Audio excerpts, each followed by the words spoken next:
Bonjour à tous, c'est le grand JT des territoires de l'été. Bienvenue dans chaque édition. Nous vous proposerons les meilleurs reportages magazines de cette saison. Voici d'ailleurs le tout premier reportage de ces éditions. Le patrimoine scientifique se préserve. Ici, à la Fac des Sciences, un accélérateur de particules a été recréé. Un peu comme un décor de Jerry Anderson dans Cosmos 1999, sur le modèle de celui qui a été utilisé ici pendant de longues années. Cet accélérateur, il a été utilisé à l'université de 1985 au début des années 2000 et ensuite il a été sauvegardé et il est symbolique, cet accélérateur, parce que c'est le premier instrument qui a été sauvegardé au titre de la mission de sauvegarde du patrimoine de l'université de Limoges. Dans le cas de l'accélérateur de Limoges, on va plutôt accélérer des ions, c'est-à-dire des atomes auxquels on va enlever un électron ou plusieurs. Et donc ces particules chargées, on va les accélérer et avec une certaine vitesse, elles vont pouvoir pénétrer dans la matière et changer les propriétés physiques. Et sur le campus, juste à côté de la reproduction de l'équipement, une fresque de vulgarisation scientifique réalisée par un enseignant-chercheur, doublé d'un illustrateur. Je faisais une thèse sur la physique-chimie des matériaux et donc on travaillait sur des matériaux qui devaient être irradiés par cet accélérateur de particules. Alors précisément, on envoyait des ions sur les matériaux. C'était un implanteur ionique, donc les ions arrivaient à très grande vitesse sur le matériau, pénétraient la matière et transformaient la matière pour en faire des semi-conducteurs. J'ai toujours un peu dessiné, mais c'était un hobby, je dessinais, je faisais un peu de peinture, mais donc j'ai fait mes études, je suis devenu enseignant-chercheur à l'université de Limoges et donc je suis professeur de physique-chimie. J'ai développé des recherches à la faculté de pharmacie parce que j'ai un poste à la faculté de pharmacie. Et il y a 3 ans, 4 ans à peu près, j'ai eu envie de mélanger les deux. J'avais envie d'aller un peu plus loin en dessin et d'utiliser le dessin pour faire de la vulgarisation scientifique et parler au plus grand nombre. Les travaux menés avec ce type d'appareil ont permis bien des évolutions technologiques, notamment dans la diminution de la taille de certains composants électroniques. Et par exemple, pour faire un très bon contact entre ces petites parties de composants et les lignes, les bus qui alimentent ces composants, eh bien on va faire de l'implantation ionique et on va doper en surface ces matériaux-là pour faire des très très bons contacts. Ça, c'est peut-être le plus grand apport aujourd'hui de l'implantation ionique. J'ai toujours aimé faire ça. Dès ma thèse, j'avais raconté ma thèse sous la forme des aventures de Tron l'électron qui discutait avec les gens du laboratoire. Donc j'avais toujours envie de me lancer là-dedans et il fallait à un moment ou un autre prendre du temps et consacrer du temps pour s'y lancer. C'est ce que j'ai fait et j'aime vraiment faire ça. J'aime construire les histoires, les scénarios pour que ce soit accessible à tout le monde.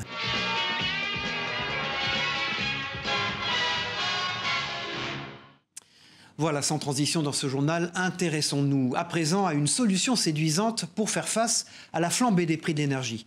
L'autosuffisance énergétique, c'est la solution choisie par une entreprise de la Sarthe grâce à l'installation d'un panneau solaire géant. À la clé des économies d'électricité et une facture allégée. Explication d'Enzo Maubert pour LMTV Sarthe. Regardez. Ici, on l'appelle le tracker, un panneau solaire géant bourré de technologies, capable de fournir toute l'énergie dont cette entreprise a besoin. Il permet de travailler sur 2 plans, donc de suivre le soleil le matin jusqu'au soir, et il est double face également, ce qui lui permet de récupérer l'énergie de sa face exposée au soleil, mais aussi de sa face antérieure. Ça nous permet, surtout aujourd'hui, en cas de forte présence du soleil, de produire plus d'électricité que demandé et de mettre cette électricité dans un coffre-fort énergétique. Le panneau embarque aussi des outils de suivi en temps réel pour savoir où, quand et comment est utilisée l'électricité. On consommait l'électricité qu'on pensait juste, mais finalement avec le suivi Internet, on s'aperçoit que on gaspillait beaucoup d'électricité, notamment la nuit, où des appareils restaient tournés, qu'on pensait sans grand impact, on va dire, électrique, mais qui finalement, quand on les coupe, on économise. Pour l'entreprise qui embauche 80 salariés, cette démarche s'inscrit dans une volonté globale de réduire son impact environnemental alors qu'elle est en plein développement. On a fait appel à des spécialistes, donc le CPIE, qui, eux, sont venus faire un état des lieux du quartier, entre guillemets, pour savoir quelles sont les espèces présentes ici et savoir si on ne peut pas améliorer, entre guillemets, leur cadre de vie à l'avenir. Et si jamais on a besoin d'extension, de ne pas les perturber. L'entreprise espère désormais aller plus loin. Elle prévoit de réinjecter les économies effectuées dans la recherche et le développement écologique de son activité. Qui sait, elle verra peut-être même éclore une véritable réserve naturelle sur son site. Cette discipline encore méconnue vise à réaliser à l'aide de simples râteaux des œuvres gigantesques sur les plages. Le sable, comme simple support, le beach art est éphémère puisque soumis à la volonté des marées. Une découverte et de sublimes images dans ce sujet de Simon Barraud pour TVR. Votre feuille de dessin, je vous la présente, elle est là. Et dans quelques heures, la mer va tout effacer, comme ça demain nous aurons une nouvelle feuille de dessin. En cet après-midi venteuse, sur la plage du Sillon, à Saint-Malo, 8 personnes sont venues participer au cours de Beach Art, animé par Inga. Chaque groupe va devoir dessiner une rosace, large d'une vingtaine de mètres chacune. Le tournevis, c'est la pointe du compas. Et ça, c'est le crayon papier qu'on met au bout du compas qui va te servir à tracer. Première étape, les contours de la rosace. Sur le moment, en fait, il faut vraiment faire attention à la tension du fil et tout. On ne se rend pas trop compte. Je crois qu'après, on va voir effectivement en montant que c'est dessiné et que ça commence à ressembler à quelque chose. Après avoir pris un peu de hauteur, il est temps de passer au remplissage. On se réchauffe. C'est super agréable à faire. On se concentre pour un bon bol d'air. C'est génial. Si Inga Smizinski s'est fait un nom dans le beach art, c'est grâce à ses œuvres spectaculaires dessinées sur les plages de la région. Une passion devenue son métier. Au début, c'était uniquement pour le plaisir. Donc je dessinais des animaux, des mandalas. Et puis progressivement, j'ai des amis qui m'ont demandé des commandes pour des anniversaires. Et puis un jour, ça a été des entreprises, des associations. Et puis finalement, c'est devenu officiel. Donc en fait, la plupart de mon travail, ce sont des commandes. Le tracé des beach artistes étant dicté par la marée, il faut savoir s'arrêter quelques secondes et prendre le temps de contempler son œuvre. Vous avez vu? C'est magnifique ce que vous avez fait, hein. Bravo les artistes. Hein. Ils sont tous les trois différents, ça n'a rien à voir. 3 rosaces, 3 ateliers. En fait, oh, il y a le soleil qui arrive, regardez. Wow. Des œuvres gigantesques, éphémères, qu'il faut apprendre à délaisser. Il va falloir se détacher de cette œuvre, la laisser à la nature, qui dans quelques heures va tout effacer. Et donc demain, on aura de nouveau une nouvelle feuille. Une nouvelle feuille prête à accueillir de nombreux dessins. Et si le bain de mer était la solution pour bien vieillir? Dans cette EHPAD en Martinique, les résidents attendent chaque vendredi cet incontournable rendez-vous. Un véritable moment de bien-être pour ces personnes âgées. C'est un reportage de notre partenaire Via ATV en Martinique. Regardez. Je suis comme un poisson dans l'eau. Comme un poisson dans l'eau. Paulina a 92 ans et un grand sourire aux lèvres.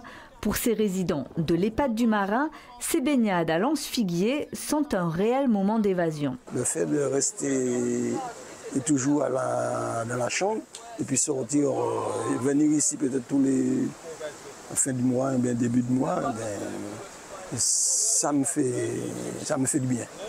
Un bain de mer qui procure de la détente, mais pas seulement. Les encadrants profitent de ce moment pour travailler certains muscles et articulations peu mobilisés au quotidien. Là, ça va être essentiellement des activités pour vraiment débloquer un peu leur mobilité dans l'eau. Parce que c'est un milieu où justement on va travailler tout ce qui est les muscles profonds, toutes les articulations. Et ça va permettre de travailler des exercices qui ont plus de mal sur terre à faire et donc dans l'eau ils ont plus d'aisance. Le projet est né il y a 1 an, porté par un jeune professionnel de la maison de retraite. Âgé de 26 ans, il est enseignant en activité physique adaptée et nageur sauveteur. Pour lui, l'eau est un espace privilégié de stimulation cognitive.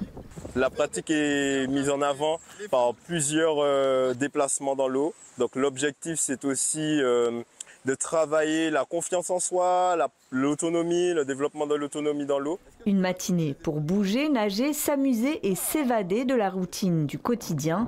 L'heure est à présent venue pour Jeannot, Pauline et les autres pensionnaires de retourner à l'EHPAD du Marin en attendant vendredi prochain avec impatience.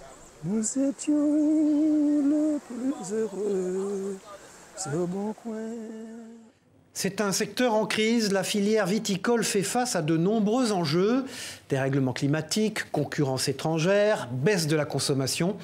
Alors certains acteurs font le choix de diversifier leur production, comme à Sauveterre de Guyenne, où cette coopérative de viticulteurs girondins produit du vin sans alcool. Un investissement audacieux à un prix très coûteux, comme l'a constaté Océane Archambault dans ce reportage de TV7, la chaîne du groupe Sud-Ouest. Voici la nouvelle boisson tendance. Elle a toutes les caractéristiques d'un grand vin, sans l'alcool. En fait, ce qu'on essaie de faire, c'est de reproduire en fait le vin original, de le désalcooliser et de retrouver en fait des arômes, un équilibre de bouche qui ressemble au produit d'origine. Voilà, donc c'est tout l'enjeu en fait de la désalcoolisation et de ce produit-là. Un marché prometteur puisqu'en 2023, 30% des Français déclaraient consommer des boissons sans alcool ou peu alcoolisées. C'est un gros investissement, ça reste un pari, mais je dirais c'est un pari aujourd'hui qu'on regarde avec un peu plus de sérénité parce qu'on voit quand même une grosse demande en fait sur ces produits-là.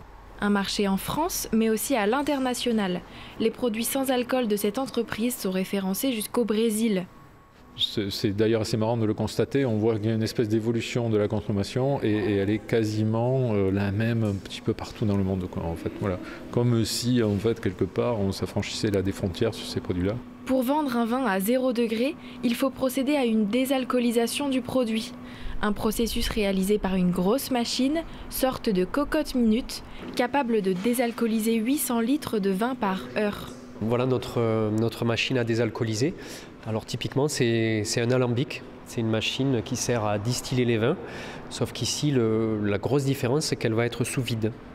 En étant sous vide, on va abaisser la température d'ébullition aux alentours de 30 à 40 degrés Celsius. Ça fait qu'on va protéger, on va respecter les arômes du vin et ses saveurs. La grande distribution semble encore frileuse à l'idée d'accueillir du vin sans alcool dans ses rayons, et ce, malgré le succès que rencontre cette nouvelle boisson. Fabien Perrault est un garagiste, pas comme les autres. Un atelier ambulant et des voitures anciennes sont ses outils de travail. Frédéric Sillet, pour Via Occitanie, l'a suivi lors d'une intervention sur une Dauphine de 1960. Regardez son reportage. Moi j'ai tout. Oui, il a tout. Bidon d'huile, piston de rechange et bougie d'allumage. C'est parti. Fabien Perrault est prêt à prendre la route pour remplir sa mission, celle d'un spécialiste ambulant au service de la mécanique automobile ancienne, à bord de son estafette de 1972. Elle s'appelle Choupette. Mon principal outil de travail et surtout un super jouet au quotidien. J'ouvre, hein. Aujourd'hui, il a rendez-vous avec Renaud Morin, propriétaire d'une Dauphine des années 60 qu'il souhaite remettre en état. C'est plutôt un redémarrage de ce que j'ai compris. Oui, elle n'a pas roulé en fait, elle est restée dans un garage pendant quelques mois. Je vais regarder ça, je vais remettre la batterie neuve. Je suis passionné, donc les voitures, elles me parlent. Je leur parle, je suis un peu dans un autre monde quand je fais de la mécanique. Sur les voitures modernes, il n'est plus question de faire de la mécanique comme on faisait à l'époque. Là, je peux pratiquement tout réparer avec peu d'outillage. Et là, c'est plus empirique, quoi. C'est à l'oreille, aux sensations. Bon, la batterie, c'est fait. Ce que je vais faire, c'est que je vais contrôler l'allumage. Okay. Après un contrôle général du moteur et quelques litres d'essence dans le réservoir, c'est l'heure de vérité. Allez-y. Elle redémarre pour le plus grand plaisir de son propriétaire réticent de laisser sa Dauphine entre n'importe quelle main. J'ai la certitude d'avoir un professionnel qui connaît ce type de mécanique et qui est capable de résoudre tous les problèmes que ces mécaniques peuvent avoir spécifiquement. La demande en France sur l'entretien et la restauration de voitures anciennes est en constante évolution. Depuis la dernière décennie, certaines d'entre elles ont même vu leur valeur multipliée par 10. Fabien et Choupette ont encore devant eux de nombreux kilomètres à parcourir ensemble pour se rendre là où l'on aura besoin d'eux. Sans transition dans ce journal, parlons, si vous le voulez bien, d'une langue, ou plutôt d'un moyen d'expression inventé par un Français il y a presque 200 ans, le braille. Un outil de communication indispensable pour des millions de personnes aveugles ou malvoyantes et dont nous dévoile quelques notions Mélanie Caron dans ce sujet pour Via Occitanie. Regardez. Reproduire les lettres de l'alphabet sous forme de points, c'est le principe du braille. Un code inventé il y a près de 200 ans pour permettre aux malvoyants une totale autonomie d'écriture et de lecture. Le braille, c'est un code pour transcrire une langue déjà existante. Ce que j'essaie de dire, c'est que par exemple, toutes les langues latines qui n'utilisent pas d'autres symboles que l'alphabet latin, utilisent exactement le même alphabet braille. Ça, c'est très important. Moi, je lis de l'anglais, je lis de l'allemand, de l'espagnol, sans aucun problème. Et le braille, qu'est-ce qu'il a apporté? Il a apporté la possibilité d'avoir sous la pulpe d'un doigt, de manière totale, une lettre. Ce qui n'était pas le cas. Pour lire du texte en relief, il faut bouger le doigt en permanence, même sur une même lettre. Alors qu'avec le braille, vous posez la pulpe de votre doigt sur une cellule braille, vous avez directement la lettre qui est perçue par le cerveau. Du coup, on peut lire beaucoup plus vite. Dans cette salle de cours, les voyants aussi apprennent les bases de ce code utilisé par plus de 6 millions de personnes dans le monde. Et chacun trouve ses astuces pour mémoriser les lettres. On démarre avec le point 1, le point B c'est 1, 2, et après il faut apprendre comment ils sont disposés jusqu'à J. Et ensuite, pour les lettres de K à T, on rajoute le point 3 qui est tout en bas à gauche. Pour écrire sur papier, les braillistes disposent de plusieurs outils, comme cette machine un peu encombrante. On peut très bien écrire actuellement sur un ordinateur et imprimer en braille. Ça s'appelle embosser, ça marche très bien. Simplement, il faut avoir un peu de matériel. La Perkins, c'est ce qui permet, c'est la machine à écrire en braille, on va dire. Créée dans les années 50, la Perkins permet aux malvoyants d'écrire à une vitesse impressionnante grâce à ces quelques touches. Ici, on a 6 touches, 1, 2, 3, 4, 5, 6. Et donc, on va faire des combinaisons de touches pour faire des combinaisons de points. Par exemple, le L, ce sont les points 1, 2, 3. Et donc, je vais appuyer en même temps sur les touches 1, 2, 3. Et je vais faire un L. L-A-P-I-N. C'est aussi une écriture à la main qui se réalise au poinçon. Jusqu'à quand et encore. Les lettres se forment à l'aide de cette tablette. Sur chaque ligne, 23 cases comportant 6 creux permettent de réaliser toutes les combinaisons possibles. Le braille se décline aussi sous une forme mathématique ou encore une forme abrégée. Mais à ce jour, en France, seuls 8% des ouvrages sont accessibles en braille, alors qu'1,7 million de personnes sont atteintes d'un trouble de la vision. Le boyonton, cette recette à base de tripes de poisson, doit son histoire à une ville, celle du prêcheur, et à une activité, celle de la pêche. Une plongée culinaire proposée par Johan Charpentier Titi pour la rédaction de Via ATV, en Martinique bien sûr. Jean-Guy n'en est pas à son coup d'essai. Le boyauton, il est tombé dedans quand il était petit. Un plat qui l'a toujours fasciné, au point d'en percer les moindres secrets. J'étais très observateur quand j'étais gamin. Et je regardais comment il faisait. Et curieux aussi, c'était poser des questions. Parce qu'en fait, les vieux, la tradition, fait, le savoir s'acquérait comment? C'était en observant. On ne venait pas comme à l'école pour dire, eh bien bon voilà, 1 et 1 font 2. Ils ne t'apprenaient pas comme ça. La maîtrise est au rendez-vous. C'est délicieux. C'est délicieux. Voilà. C'est le bonheur ici. C'est trop bon. Trop bon. Attention tout de même à ne pas se brûler. Il est celui-là, s'il te plaît. Je t'ai donné la cuillère. T'as envie de te brûler. Le boyauton, plat incontournable du prêcheur, et comme toute bonne recette traditionnelle, elle a ses origines. Il ne faut pas oublier que quand les pêcheurs du Sud venaient pêcher au prêcheur, ils partaient pour la semaine. Il fallait donner à manger à ces gens parce qu'ils entraient très tard, c'était à la voile, quand il n'y avait pas de vent, ils étaient obligés de rentrer sur prêcheur parce qu'ils venaient pêcher tout au nord. Et il fallait donner à manger à ces gens. Alors d'abord, ça a été le bouillon, il était salé. Et un jour, tout le monde, elle a essayé cette recette, le boyauton. Clin d'œil à l'histoire, Yasmine, femme de marin pêcheur, est venue de Sainte-Anne pour déguster un bon plat de boyauton. C'est une spécialité du Nord, nous on ne fait pas ça, on ne connaît pas du tout. Mon mari est marin pêcheur pourtant, mais on veut vraiment goûter. Alors on a retenu chez un vrai pêcheur et un autre à Mélodie, tu sais, au restaurant. Comme ça on va pouvoir comparer un petit peu ce que... Et chaque année on va goûter à d'autres. Pari réussi pour les Préchotins, leur recette emblématique attire toujours autant les foules. Voilà, et puis retour en Corse dans ce journal. Afin de prolonger la saison touristique, le domaine Maestracci a mis en place des visites de son vignoble. L'occasion pour le public de découvrir la culture de la vigne en biodynamie. Je vous propose d'écouter Camille Anaïs Raoult, propriétaire du domaine, au micro de Paul Claret et de Maë Poupard pour Télépaésé sur place.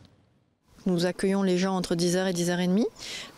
Dès que le groupe est entier, nous commençons la visite en leur expliquant un petit peu l'historique familial, en les faisant rentrer dans notre petit monde et en essayant de leur faire partager au mieux notre passion et notre vécu. Et puis également cette course hors du commun dans les Vosges. Des centaines de personnes se sont rassemblées sur le lac de Gérardmer pour participer aux courses de Dragon Boat. Ce sport nautique à la fois compétitif et récréatif est également pratiqué à des fins de santé, notamment après un cancer du sein. Ces courses servent de qualification pour les championnats de France. C'est un reportage de notre partenaire Vosges TV sur place. Une ambiance caractéristique de la discipline avec ce tambour qui mène la cadence du Dragon Boat, ce bateau traditionnel dans la culture chinoise, facilement reconnaissable grâce à sa tête de dragon. Il y a 17 clubs différents et il y a 40 courses. Donc ce sélectif est nécessaire pour se qualifier pour les championnats de France. 3 formats proposés, 200, 500 et 2000 mètres dans des embarcations de 10 ou 20 pagayeurs, toujours accompagnés d'un tambour donc, mais aussi d'un barreur, avec une particularité, celle d'avoir obligatoirement des équipages mixtes, un sport oui, mais surtout un esprit d'équipe. De l'homogénéité dans le groupe, ça c'est important. C'est ce qui fait avancer le groupe, c'est l'unité dans le pagayage.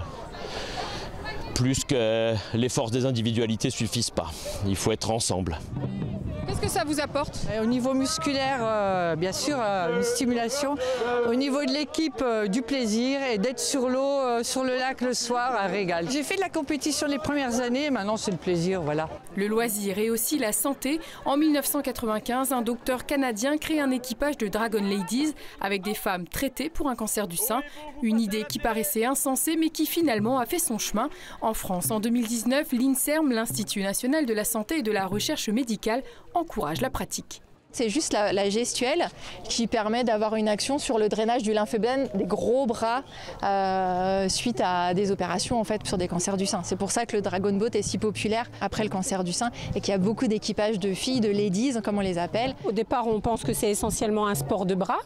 Au final c'est aussi un sport de jambes, c'est aussi un sport qui mobilise les abdominaux. On va à notre rythme, néanmoins on nous pousse un peu aussi dans nos retranchements, ce qui est plutôt pas mal. Le lac Géromois accueillera d'ailleurs les championnats de France de la discipline en septembre 2025. Et puis, comment former nos futurs cavaliers? L'hippodrome du Mans propose des courses de poney pour les plus jeunes, âgés de 8 à 16 ans. Ils ont d'ailleurs pris part à 5 courses différentes, dont une réservée aux plus aguerris. Avec leurs parents, ils ont pris la chose très au sérieux, vous allez le voir. Un reportage signé Othélie Brion et Alexandre Ferrer de notre partenaire LMTV Sarthe. Dans la balle, tu peux prendre le saluaire, s'il te plaît, il y a une petite pochette beige. La préparation est rigoureuse. À 12 ans, Brune est une habituée des hippodromes. Avec plus de 100 courses à son actif, rien n'échappe à l'œil de la cavalière et de ses parents. Je la marche pour qu'elle se détende, je la selle, je la remarche. Si t'as pas assez marché ton cheval, ses articulations ne sont peut-être pas totalement dépliées et tu peux blesser ton cheval pendant la course et ça c'est pas hyper bien. Du côté des box, c'est un autre concurrent, Victor, qui se prépare. À 10 ans, le jeune jockey a déjà une solide expérience. Mon premier poney, c'était un petit poney Pops et j'ai gagné 2 courses avec. Et sinon, j'en ai un autre à cornes. J'ai gagné 2 courses avec aussi. Et maintenant, je fais du cross. Le virus de la course hippique, Victor le tient de son père, un ancien jockey devenu entraîneur. À quelques minutes de la course, l'amitié entre les cavaliers est cependant un peu mise de côté. Brune a déjà repéré les potentiels concurrents. Mon frère, il a un meilleur poney que moi et un autre, celui de Victor Ferland, Diablotin de Bray aussi. Il faut dire que des points sont en jeu pour pouvoir participer au championnat de France à Deauville. Et avec sa 2e place, bien. C'est Victor qui fait la meilleure opération. Direction la Loire maintenant. Après plusieurs mois de travaux, cette chartreuse située à quelques kilomètres de Saint-Étienne a rouvert ses portes. L'ancien monastère innove, vous allez le voir, avec une nouvelle expérience. Désormais, les visites sont accessibles aux sourds et aux malentendants. Une traductrice double la médiatrice en langage des signes. Un reportage de Colin Sabatier, notre partenaire de TL7 dans la Loire. À 10 km de Rive-de-Gier, la chartreuse de Sainte-Croix-en-Jarret offre un lieu pittoresque, marqué par 8 siècles d'histoire. Alors la chartreuse de Sainte-Croix, elle a été bâtie en 1280 elle a la particularité d'avoir été financée par une femme, Béatrix de la Tour du Pin. Les Chartreux vont l'habiter jusqu'en 1792, date à laquelle en fait ils vont être expulsés par les révolutionnaires. La Chartreuse devient bien nationale et depuis cette date en fait c'est une communauté laïque qui l'habite. Classé parmi les plus beaux villages de France, l'ancien monastère est désormais le bourg d'une commune habitée par environ 480 habitants au quotidien. Tout le monde se connaît un peu ici, pour le coup c'est vraiment très agréable. Il y a une vraie vie communautaire également, une vie associative. L'histoire commence au bout du passage des voûtes. L'église paroissiale rassemble tableaux et statues dans un style baroque au charme intemporel. Après plusieurs mois de travaux, la Chartreuse de Sainte-Croix-en-Jarret a réouvert ses portes. Une visite guidée en langage des signes et une quête interactive sont disponibles. C'est comme quand on fait le vendredi saint avant Pâques, on mange pas de viande. C'est un des objectifs essentiels de la culture aujourd'hui, c'est d'être accessible au plus grand nombre. Et effectivement, aujourd'hui a lieu une première visite en langage des signes avec du coup une vingtaine de participants, donc on est très contents. Le site de la Chartreuse accueille près de 60 000 visiteurs par an. Alors, serez-vous le prochain ? Voilà, c'était le grand JT des territoires de l'été. Merci de nous avoir suivis. On se retrouve très vite pour une nouvelle édition d'été. Au revoir à tous.